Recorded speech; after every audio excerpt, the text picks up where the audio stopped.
Okay, right, hey, it's Cole, and I thought it was time to get to something big. So this is going to be the first part, hopefully, of a two-part episode I'm going to be doing, focusing on a large Marvel crossover event from the mid-90s that, for many of you, some of you might know, Age of Apocalypse. Okay, so let's go.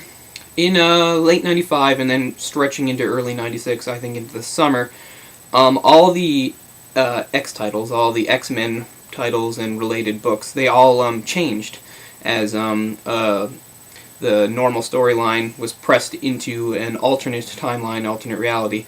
The normal Marvel universe, that's Universe 616 if you don't know, was thrust into another timeline, don't remember the number, but anyway, and instead of just being an offshoot that wasn't, that was separate, wasn't connected, the whole idea was something in the normal 616 reality changed and caused it to turn into this reality. And what it was Professor Xavier's highly insane and very powerful son Legion, in an attempt, he thought, in a misguided attempt to try to set the world right, because he saw that his father's dream wasn't really working out, the whole, humans and mutants getting along thing, and he thought that Magneto was probably the biggest obstacle to this. So he got the idea that if he could go back in time at some point and kill Magneto, this would help Xavier's dream come true. So he goes to Israel and kicks up a big fuss there because of all his power. A then current team of X-Men is sent after him to try to stop him, not knowing what he's trying to do. Using his vast power, he warps back through time 20 years into the past to back when Xavier and Magneto had first met each other, and that was in Israel, and back when at first they were friends, when they were just finding out things about there being the existence of other mutants in the world and what should be done about it. Anyway, he inadvertently pulls some of these X-Men back in time with him. This is a team consisting of Bishop, Psylocke, Iceman, and Storm. I think that's all. Possibly Jean, not sure. I'll check later. And anyway, and these would be comics in the normal comics, X-Men, issues of X-Men and Uncanny X-Men. And they'd be later be referred to as Legion Quest. As you can see, there's Legion Quest 4, the last one. There's also an issue of Cable you don't need, but I have, that fits into it, Legion Quest, An Hour of Last Things. It sort of overlaps at the fourth one, and it brings Cable's role into it. Although, then again, there he is in 3. But anyway, you don't need it, but for completionist's sake, like me, it's good to have. So anyway, he pulls these X-Men back in time, but they wind up amnesiac, not remembering who they are, what they're there for. Meanwhile, we get some nice insight in those pages, seeing some of the first interactions of Xavier and Magneto back when they're friends, before names like Magneto came out, and there's a bit of a romance thing going in there. And anyway, with Legion's mother. Anyway, it all culminates with those X-Men sort of finally coming to their senses, remembering what they were there to do, but getting there too late to stop Legion as he goes to blast Magneto and kills him. But something that he couldn't foresee happens. Xavier dives in front of his friend and saves his life, taking the blast, and dies. And this is how the whole thing starts.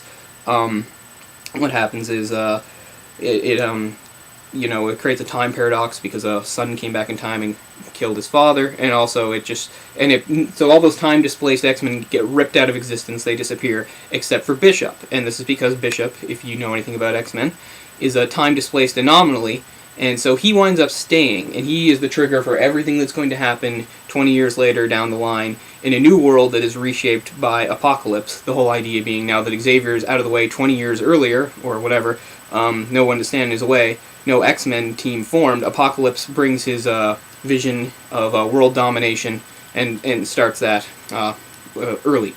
And it works out very well for him. He controls all of North America. So that's what we see here. He's controlled all of North America. He's exterminating humans. There are humans over in Europe, Eurasia, and he is plotting to wipe them out as well. Okay, so everything officially starts in the pages of this, X-Men Alpha. Nice foil cover. I'm really proud of this comic. I actually have it twice for some reason.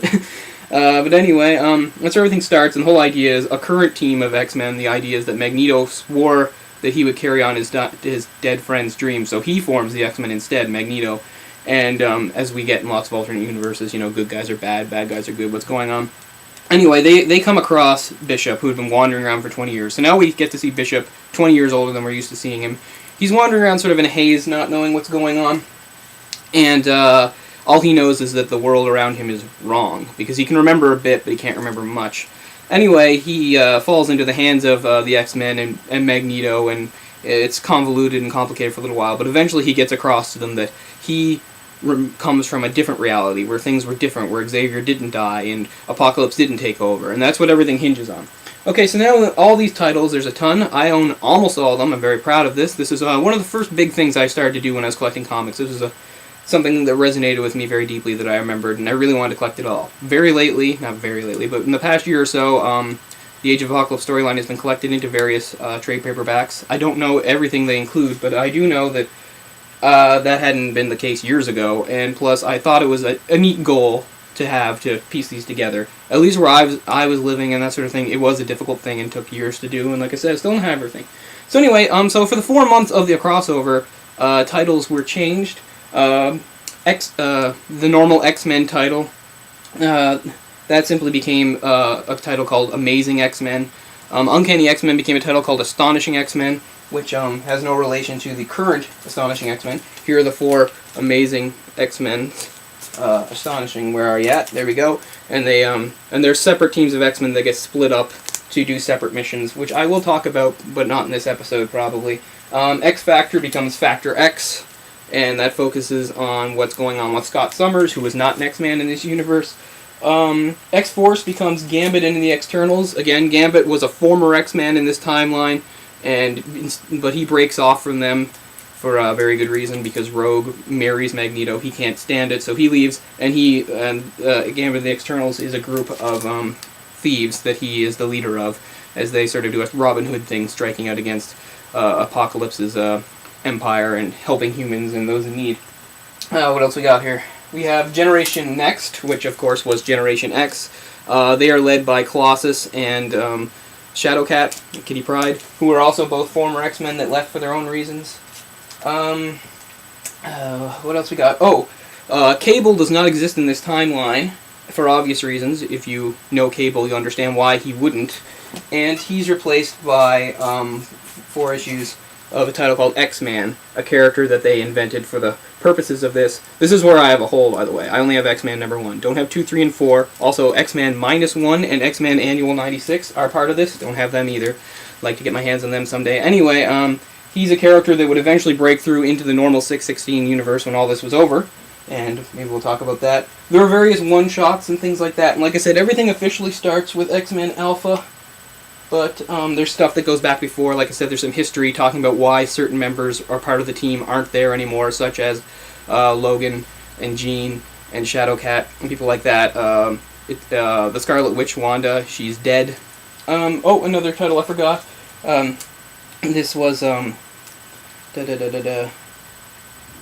this is Excalibur, which is, of course, was Excalibur, but as you see, the difference in spelling, like a caliber, like ammunition, there's a reason for that. These basically follow Nightcrawler, who is an X-Man, but he has to go off on his own for various things to find his mother, because it's all about, various, all these are converging on one single effort to restore the reality back to the way it was, and it branches out. Anyway, not much time left to say much more about it, except that in the 10-year anniversary, new Age of Apocalypse in 2006 titles came out to commemorate that, and I have all of them, and it just talks about sort of what happens then, because the whole idea at the time was, once the reality was fixed, it went away, but this is that, no, it still goes on. This is what happens later.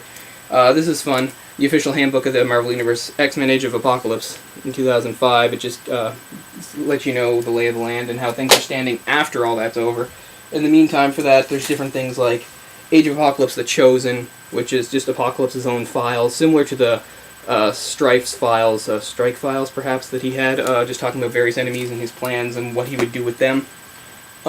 It all ends very gloriously in X-Men Omega. Took me a long time to get my hands on this, very happy to have it. Anyway, I will talk about sort of my impressions on all this, because I really enjoyed this. It was a really big deal for me getting into comics. I'm really happy to have it. So this was just sort of an overview to let you know what it's all about and what's in it. I'm running out of time, so I'll see you next time. Thanks a lot.